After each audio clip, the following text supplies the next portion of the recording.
Hey, thanks for watching. Please like, share, and subscribe. Also, don't forget to hit the bell icon. You apparently won't see my new content without it. If you like my content, please consider supporting me on Patreon or PayPal. You can also support me on Subscribestar. You can find the links in the description or in the pinned comment. Thanks. Now, before I go into this topic, I want to make it perfectly clear that I don't give a damn about skin color. I'm not a white supremacist. I'm not a white nationalist. I don't support, nor do I interact with those types of people. I would never even talk about this racial stuff if it weren't for the media and the Democrats and the left trying to make racism a mainstream concept again. CNN and the media at large have a serious problem with people of a certain skin color and a certain gender, and they're not afraid to show their bigotry in the open. The scourge of the planet Earth, the enemy to all that is good and colorful in the world. What people are we talking about? Well, we're of course talking about the colorless cave beasts known as white men. And people wonder why these "it's okay to be white" signs keep popping up everywhere. It's because people like these keep insisting there's something wrong with it. Over the course of 24 hours, CNN hammered on Beto's quote, white maleness a total of 52 times. The media and the Democrats have taken issue with all the white males that are running for president in the Democrat Party for 2020, but in this case they focus specifically on Beta Beto. It seems his little nickname is not going to shield him from attacks from the regressive left on his skin color and his gender.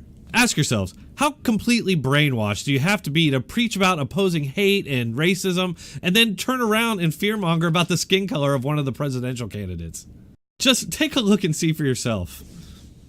This is seen as a moment by some where Democrats want to nominate either a woman or a minority. Beto O'Rourke is neither of those things. O'Rourke is a white male. Something that's very evident to everyone, and that is that he's a white man. He's also a white male. And he's conscious of his white maleness. They may not be open to another white male. Another white male. Another white male. A lot of the energy in the party right now is not for a white man. Vulnerability is running as a white man. As a white male. Being a white man, something he can't change. Being a white man who says, I was born to do this. Gosh, to say that, it just sort of drips of white male privilege. Beto O'Rourke benefited from white privilege. One of the big debates is whether 2020 is the year of the white man. He can't get over the fact that he's a white man, so he just has to accept that. Not the right time for a white man to run for the presidency. Is a white man the right guy to be the next nominee? There's still an issue in this country where people just get very, very excited about white men. He seems very self-aware of his perceived weaknesses. In this case, the fact that he's a white male.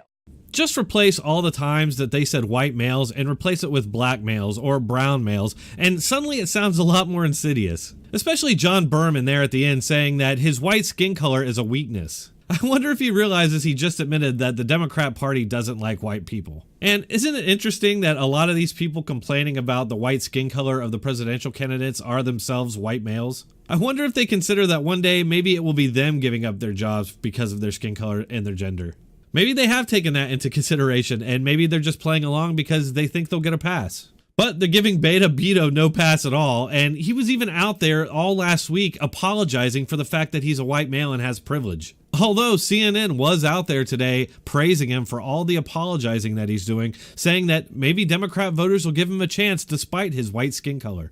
Well, I think that, these two men are talking to distinctly different audiences. That works for Trump because the people who support him love that about him, that he never apologizes. Beto O'Rourke's audience, they love that he is constantly reflecting, telling people what's in his head. I mean, that is his strength. And they want to hear him apologize, say how his views have changed. And I think that people will give him a chance. I think that the left loves men that apologize profusely because they like weak leaders that can be easily manipulated with screaming and lamentations from their small but loud mobs. If they must have a white male leader, they want one that's weak and easily controlled.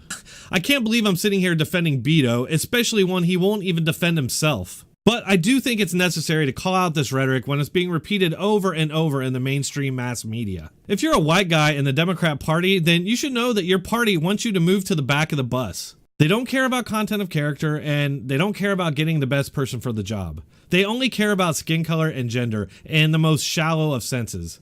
I'm fine with whatever gender or skin color the president is, but I will never choose my president based on those factors.